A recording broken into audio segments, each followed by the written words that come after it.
As school districts continue to battle shortages in just about every department, there's a plan to at least deal with how kids get to and from school. I talked to a state lawmaker with a short-term fix to hire more bus drivers and a department head who fears it won't be easy. Can I get the name of your student? At the West Terminal in Evergreen, a snowy day means a busier day. We've gone ahead and asked drivers to keep an eye on the weather. For a staff already stretched thin. We've lost approximately 24 employees from the beginning of August from bid on. It's been a challenge, probably one of the worst years I've ever seen. Evergreen is just one part of the Jeffco School District that's had to cut bus routes this year because of staff shortages. All these are empty spots of routes that we don't even do anymore. Josie Gallagher and her team put in longer days, office work in the mornings, driving in the afternoons because they care. But she feels the kids are suffering. Yes, it's been a major inconvenience for our families up here.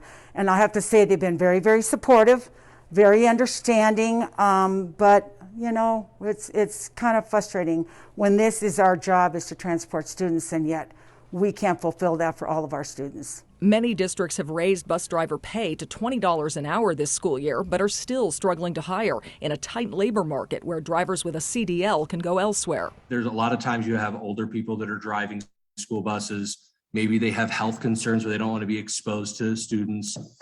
But even if not, they're just saying, look, I love driving a school bus, but I can't walk away from a $15,000 cash bonus this year, plus like double pay. State Representative Colin Larson has a temporary fix in mind, a bill that would give school districts matching funds for transportation. It would cost the state $10 to $15 million, money to pay drivers more or contract outside services like Hop, Skip, Drive to take kids to school. Gallagher is open to any support, but long term, she knows getting kids to and from school is just one of many challenges.